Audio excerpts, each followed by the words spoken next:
I finally found the healthcare I've been looking for. It's the UCCS Health Circle Primary Care Clinic across from University Village on North Nevada Avenue. The nurse practitioner managed clinic is a perfect fit. I have longer appointments so I don't feel rushed. And we've created a personal health plan that's really working for me. UCCS Health Circle is more than a provider. They're my new healthcare partner. Welcome back, ladies and gentlemen. Once again, you're tuned in to the Lions Den, official source of UCCS Sports. Charlie, I want to talk about the UCCS men's basketball games from this past weekend. Yes. You are the lead play-by-play analyst for working on all those games this season, and last year, you really know this team quite well. So let's talk a little bit about these games.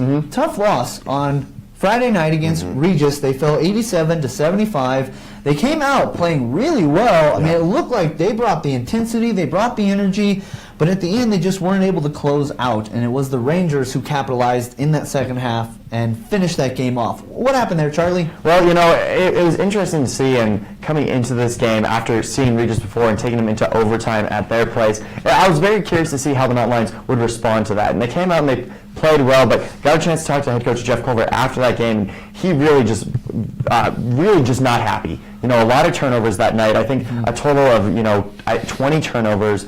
And then also a couple of players stepped up for Regis. And for Jarrett Broadbeck specifically, 4 points in that first half. Second half, caught fire. Like, he was unstoppable. I guess that is the only way to say it. He caught fire. He multiple threes, multiple attempts going in, and it just seems like that second half, Mountain Lions really didn't get that rhythm. But the first half, you know, it was really interesting just because it seemed like they were running that 7 seconds or less offense. You saw Ian McDonald run the break, which was insane. He passed it, got it back through, and oop to Justin Smith. Really got the crowd rocking, got everyone excited, and you know they had a lot of momentum build up in that first half.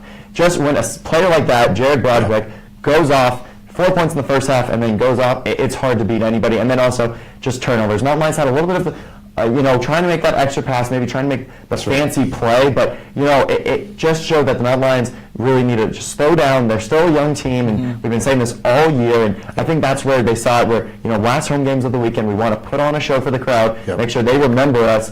Still, though, got to get the W. No, I agree, because it seemed like they started off with like 3 or 4 turnovers before they even scored any points. And so, I think maybe a little nerves, some jitters there for the men's basketball team on Friday night.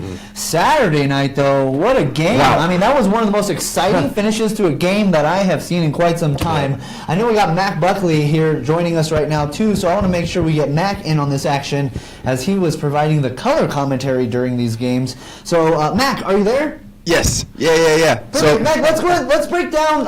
Let me get your take on Friday night's game against Regis, and then we'll transition into our second game against Shattern State on Saturday night. So let's go back to you in the play-by-play booth with Charlie Bang Bang Botnick calling the action there. What do you recall from Friday night's game against the Rangers? Mountain Lions put up a great fight against Regis once again. just both these teams really battling and just going toe-to-toe.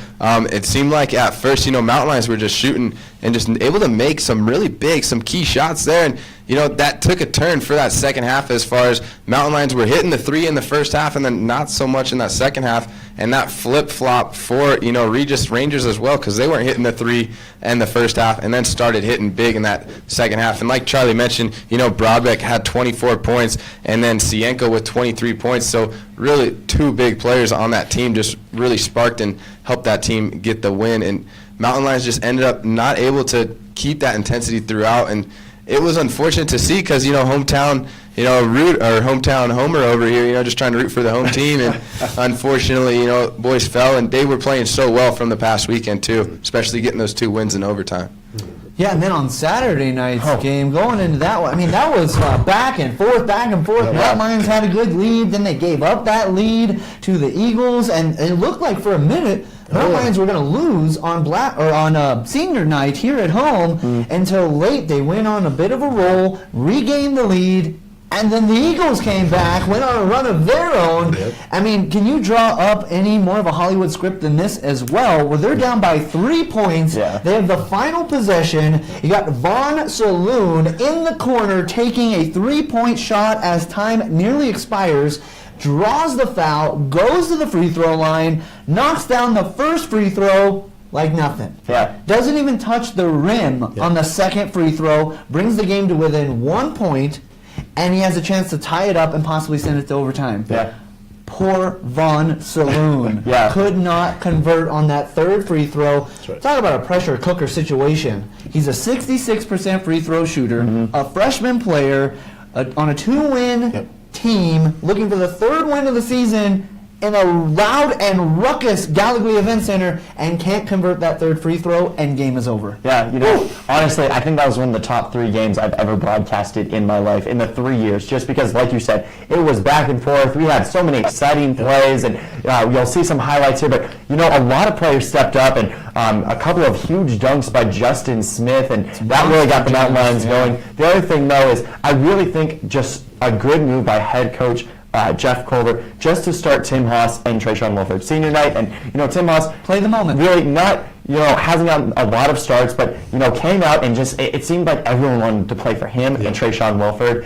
And then the other thing, like you said, it's going to be a learning curve for Von Saloon. A freshman, a tough one there, but Mountain Lion magic in Gallagher Event Center. That's what I'm going to call it, because it just felt like got to get the win on senior night. And the other thing was it showed me a lot of composure from the Mountain Lions men's team too, because a lot of people got in foul trouble on both teams. Yeah. Austin Hall fouls out for the Shattern State team. Trayshawn Wilford fouls out.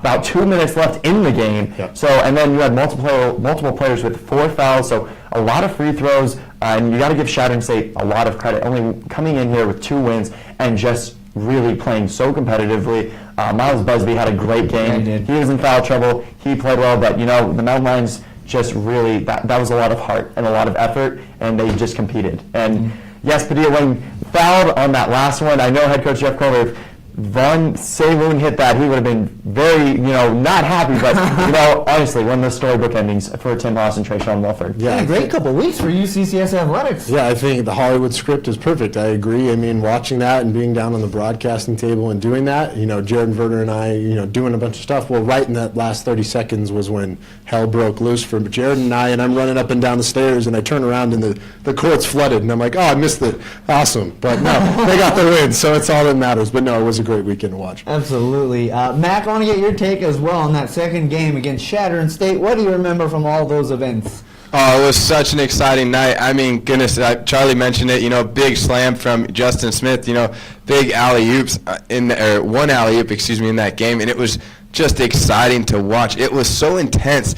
And that senior night, all the fans, all the families just cheering on. That's what I remember the most, is really everybody just cheering, hooting and hollering. And then next thing you know, everybody's on the floor and the game was over. So it was, it was great to see the Mountain Lions get the win. Pressure was on and unfortunately couldn't capitalize there, but Mountain Lions would get the W. And I thought they were going to go into overtime again. I mean, Coach Culver's, it's tough to call these games with, it's too exciting, and I just get speechless at those moments in the play. So it's really exciting and so fun to watch the boys get the win. Absolutely. Couldn't agree more, Mac. Really appreciate your analysis there and your take on all that, as the men's basketball team right now sitting in a prime position to make the playoffs and mathematically still can host if things work out that way. It looks like they're going to be in the playoffs on the road, but again, still a chance they could But host. you're saying there's a chance. I'm telling you, there's a chance. There's a chance. There's a chance.